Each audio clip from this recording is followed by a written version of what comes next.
大家好，今日我哋去咗銅鑼灣希慎廣場，而家舉行緊哆啦 A 夢櫻花展，活動由4月3號做到4月19號，片段就係位於1樓，就等我帶大家睇下今次嘅展覽有啲乜嘢玩啊！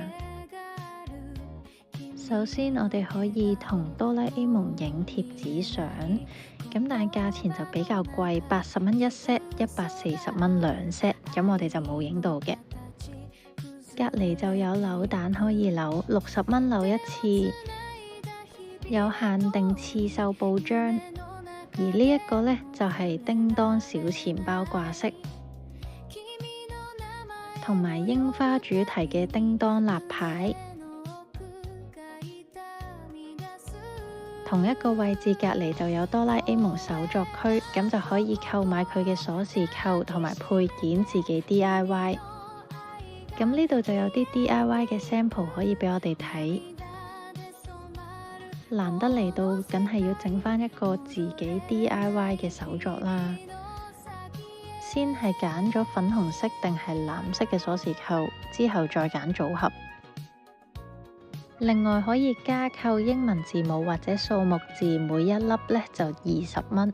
咁我哋途中成 set 就150蚊，然之後就可以自己組裝同配搭啦。不過我就覺得鎖匙扣嘅面積比較細，咁而家可以見到呢，我哋有一粒櫻花仔，其實我哋就好想放落去啊。咁嗰個相機呢，我哋唯有要騰空出個空間，我哋就冇整到個相機落去個鎖匙扣度啦。咁而家呢個呢，就係我哋嘅完成品，然之後就攞去燙啦。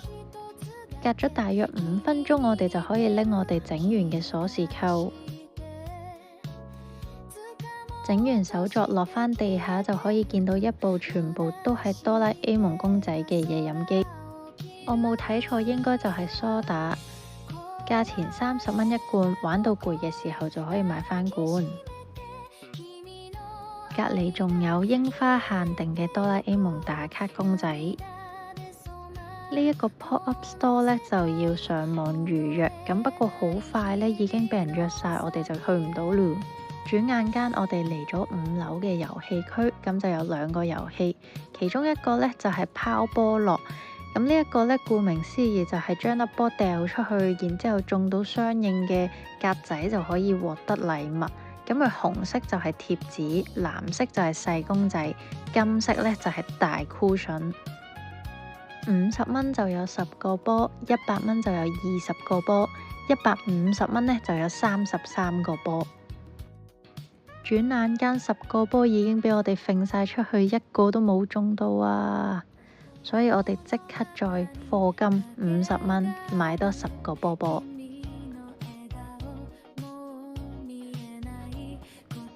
就喺呢個時候，我哋隔離嗰個中咗，唔係我哋，咁佢就獲得一張貼紙。我覺得成個遊戲都冇咩技巧，純粹係睇你個人嘅運氣。就喺呢一個時候，隔離嗰個又中多一個藍色獎，佢獲得一隻細嘅哆啦 A 夢。唉，轉眼間10個波波咁又掉完啦，冇獎。突然間全場哇一聲，原來有人中咗金獎。咁我哋個鏡頭一 zoom 過去，就見到嗰個 cushion 超大個櫻花系列。呢邊都有 puzzle 嘅挑戰，不過我哋就冇咩興趣啦。我哋唔甘心空手而回，所以我哋點都要扭返一個扭蛋。我哋嘅目標呢係要中到粉紅色或者藍色。咁我哋睇下係咩嚟嘅先。係藍色嘅哆啦 A 夢啊！呢一個係小錢包掛飾。咁今次呢就行到嚟呢度啦，最後呢，我哋係獲得咗一個小錢包啦，同埋 DIY 嗰個手作嘅。咁唔知道大家會唔會想找緊機會喺19號之前過嚟睇一睇，同埋親身玩下呢？如果鍾意呢條片就俾個 like 同埋訂閱，下次再見，拜拜。